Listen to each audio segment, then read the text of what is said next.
ఏని తెలుగు వెలు ఛానల్కి స్వాగతం. ఈరోజు మనం భాషా భాగాల్లోని నామవాచకం గురించి నేర్చుకున్నామమ్మా. ఓకేనా? నామవాచకము. నామవాచకము అంటే నామము అంటే పేరు. పేర్లను తెలియజేసే వాటిని ఏమంటారు అంటే నామవాచకం అని చెప్పేసి అంటారు. పేర్లను తెలియజేసే వాటిని నామవాచకాలు అని చెప్పేసి అంటారు. అవి ఏం పేర్లు అంటే అవి మనుషుల పేర్లు కావచ్చు, జంతువుల పేర్లు కావచ్చు, వస్తువుల పేర్లు కావచ్చు, లేదా ఇంకా పక్షుల పేర్లు కావచ్చు, పువ్వుల పేర్లు కావచ్చు, ఇంకా ప్రదేశాల పేర్లు కావచ్చు, దేశాల పేర్లు అవ్వచ్చు, పర్వతాల పేర్లు అవ్వచ్చు. ఈ విధంగా ఏ పేరైనా కావచ్చు. ఈ విధంగా పేర్లను తెలియజేసే పదాలను ఏమంటారంటే నామవాచకం అని చెప్పేసి అంటారు.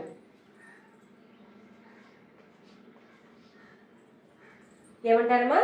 పేర్లను తెలియజేసే వాటిని నామవాచకం అని చెప్పేసి అంటారు. అయితే ఈ నామవాచకాన్ని వాటి యొక్క స్వభావాన్ని బట్టి 6 రకాలుగా ఉన్నాయమ్మా.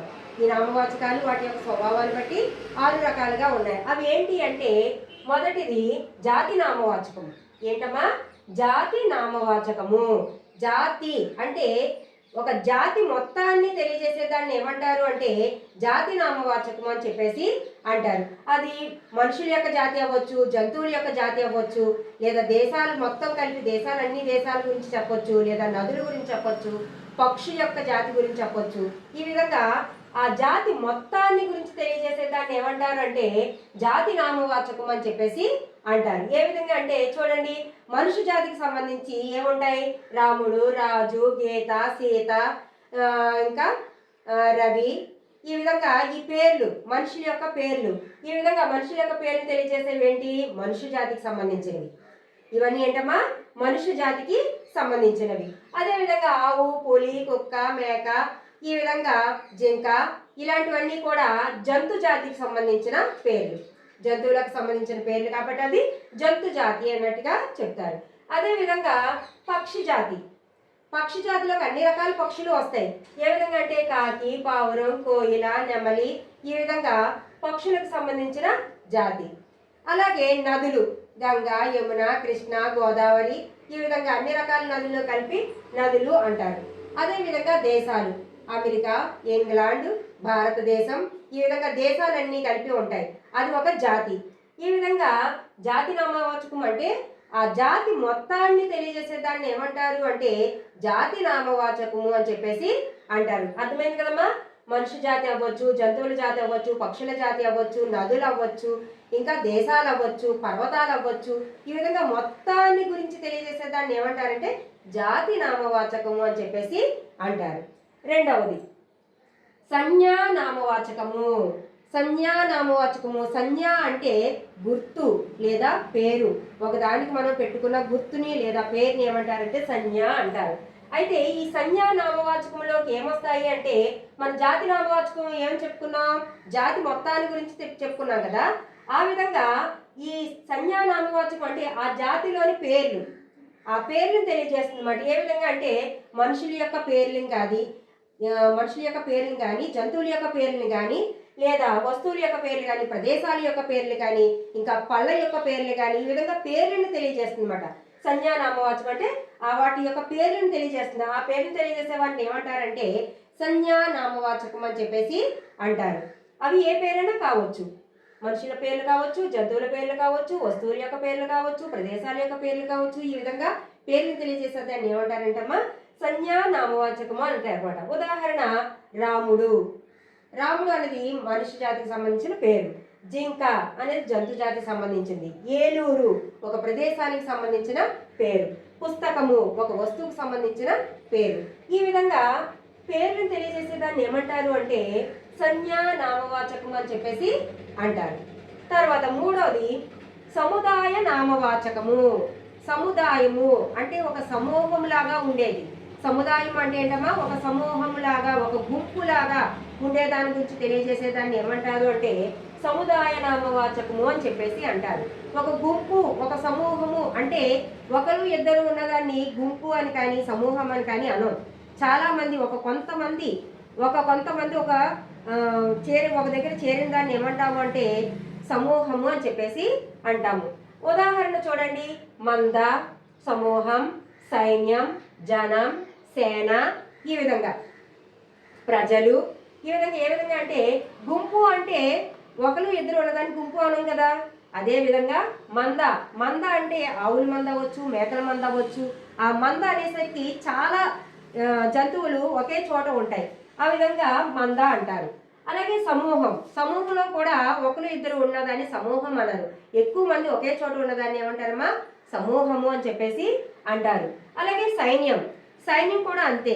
కొంతమంది ఎక్కువ మంది ఉండడాన్ని సైన్యంలో కూడా ఒకరు ఇద్దరు అనేది ఉండడం జరగదు, ఎక్కువ మంది ఉండడాన్ని సైన్యం అంటారు. అలాగే జనం, జనం అంటే ఎక్కువ మంది ఒక చోట చేరడాన్ని జనం అంటారు. అలాగే సేన. ఈ విధంగా సముదాయ నామవాచకము అంటే ఒకే చోట ఎక్కువగా గుంపులాగా ఒక మందలాగా ఉండడాన్ని ఏమంటారంటే సముదాయ నామవాచకము అని చెప్పేసి అంటారు. నెక్స్ట్ 4వది గుణనామవాచకము.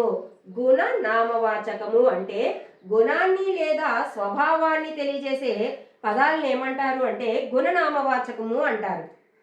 గుణనామవాచకం అంటే ఏంటమ్మా?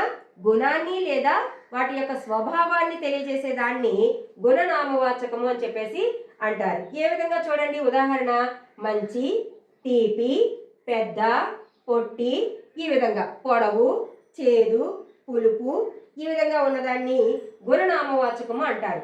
అంటే ఆ వస్తువు యొక్క కానీ ఆ పదార్థం యొక్క కానీ గుణాన్ని ఎలా ఉంది అనే తెలియజేసే దాన్ని ఏమంటారంటే గుణనామవాచకము అంటారు.